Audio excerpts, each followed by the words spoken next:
Hey YouTube, and welcome back to my channel. My name is Caitlin. If you're new here, if you're not, thank you so much for stopping back by. My channel is all about personal finance and my journey through debt, budgeting and saving and investing and this, that, and the other thing. So without any further ado, today I'm going to get into my February budget closeout. And let me just say, it was a doozy. We'll just kind of hop right in and see how this video goes. So get a little closer. All right. So first thing is first, we have my housing and utilities, and that is $444.95. Next up, we have electricity. I actually budgeted $105 and only spent $77.50, so came in under there, which is great. Water budget $10.50, paid $10.18. That's normal. My internet, my half is $22.50, paid that. Trash is $14, paid that. And then my phone bill, I budgeted $37.89 and I paid $37.79. So came in a little under on a couple of those.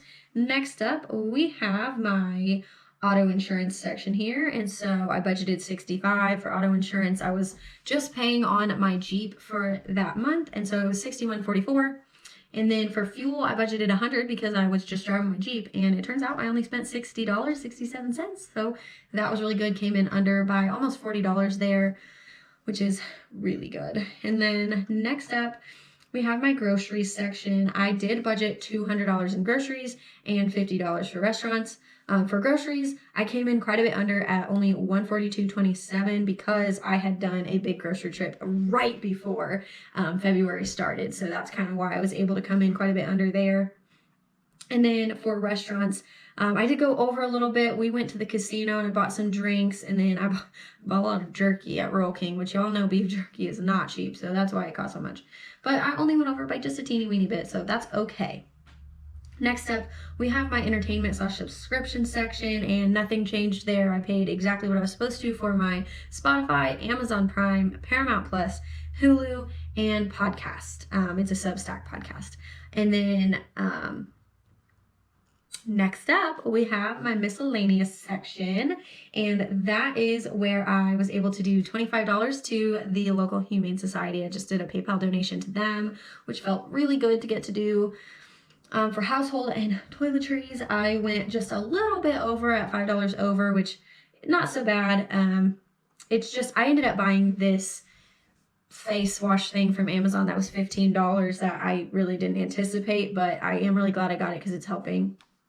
And then for personal, I planned to spend $100 and I spent $592.47. So, that is going to take some explaining.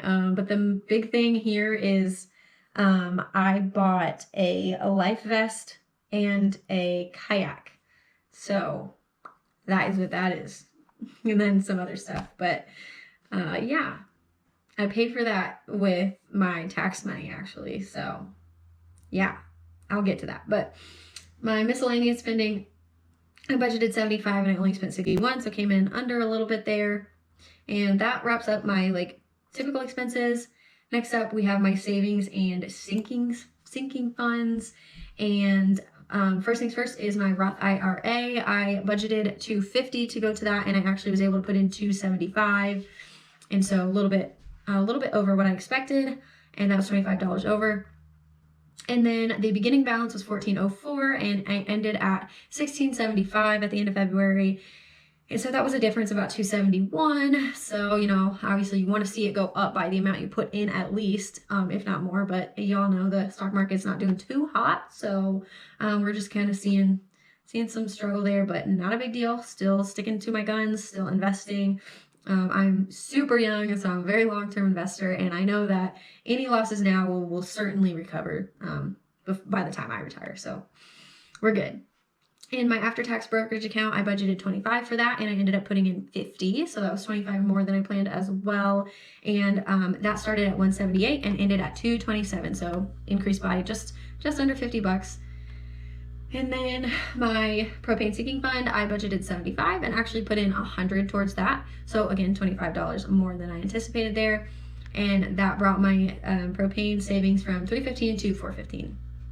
Next up, my home fund, I had budgeted to put $275 into my sinking fund, which I did do. Then I ended up spending about $280 on flooring. And so that did not come out of the sinking fund. That was in addition to putting the money into my sinking fund. I also spent $280 separate of that. And then I did also spend $40 on some gardening supplies. So it was a big month for home purchases. And so like I said, I did put the $275 in and I didn't have to take it out to make those purchases. So that brought my balance from $601 to $876, which is an increase of $275 in that sinking fund. And the way I was able to do that is I brought in some extra money from betting on the Super Bowl. Yes, I did bet. I bet on the Super Bowl on FanDuel. They did like a beginner special where if you bet $5, you can win $280 cash money. You can take it out of the app immediately.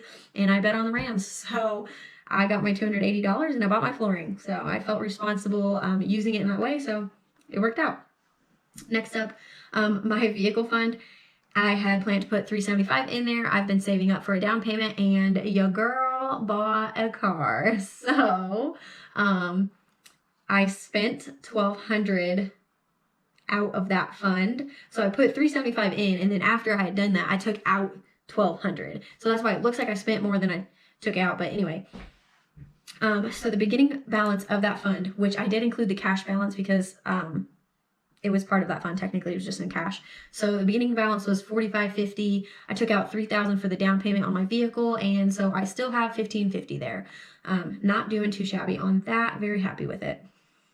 Next up, vacations. I planned to put in $275, and I ended up putting $275 in, and then I took $200 out because I spent $188.45 on a flight for my New Orleans trip. I only got a one-way flight. I'm driving the majority of the trip, but it's just a flight so that my best friend can more easily like work because she works from home and she doesn't have a lot of PTO. So we're taking a flight from her place down. So it's great. Anyway, it's a 188 flight.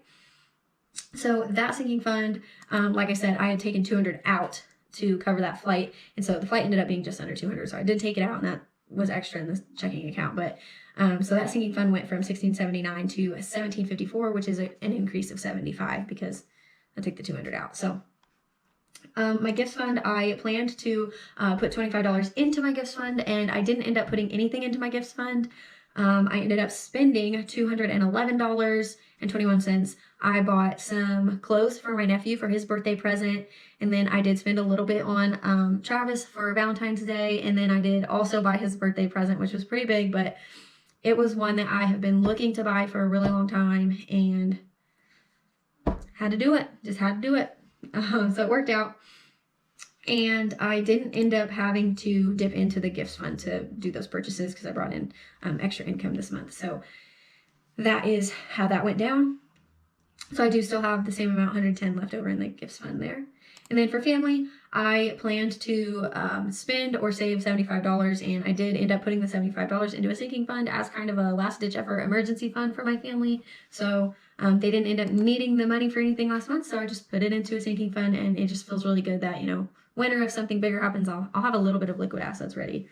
For my emergency fund, I budgeted $150, and I was able to put in $150, so that brought my emergency fund from $2,150 to $2,300, which feels really good. I'm making my way on that one.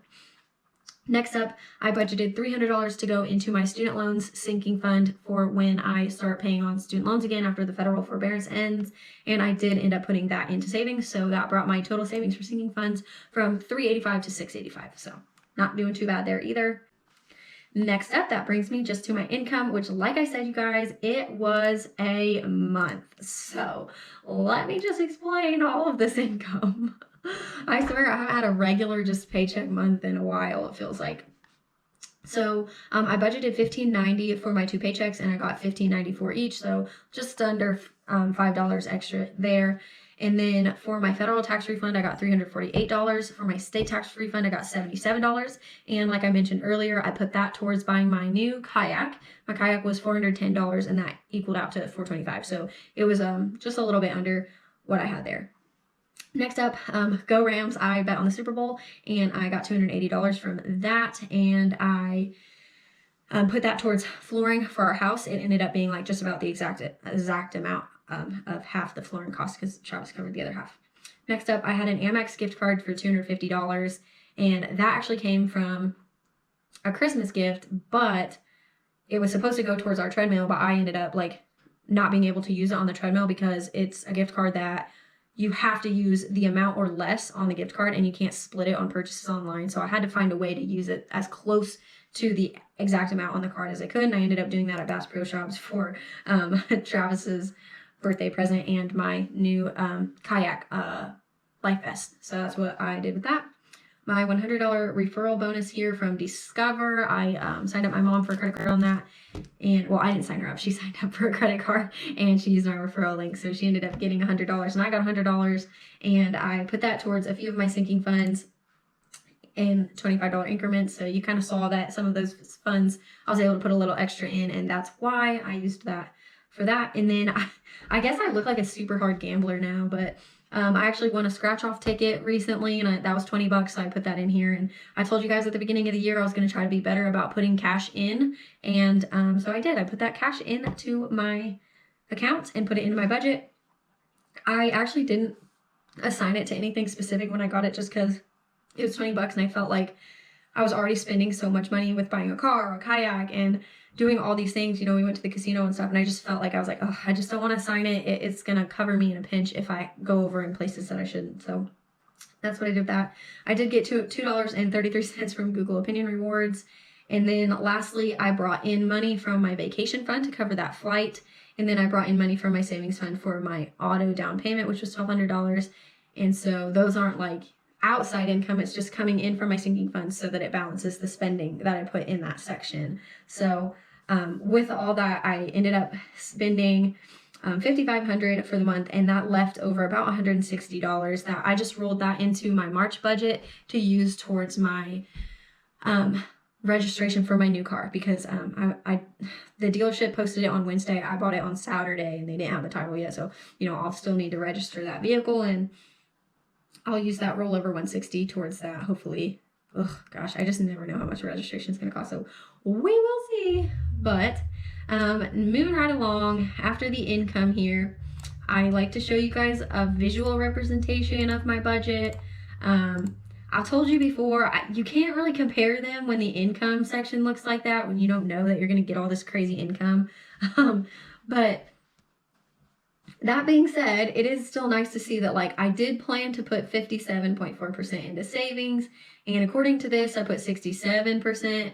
I wouldn't say that that's even accurate though, because this is based on not spending money in the sinking funds section of my budget spreadsheet. So since a lot of those sections, I did actually spend money in them. I did save in it a lot, but my sinking funds really only came out like, I don't think there was a big difference in the total amount of sinking funds after I took out the money for the car. So with that is my budget. So I'm sorry my donuts are never like really that good of a breakdown just because of that. One of these days, I swear I'm going to have a month where I don't have any extra income and these donuts will be a nice tool to look at. But for this time around, they are what they are, and I appreciate you guys tuning in. And if you made it to the end, I really extra appreciate you. So thank you so much for watching, and I will catch you in the next video. I hope you have a great morning, noon, or night, whatever it is for you.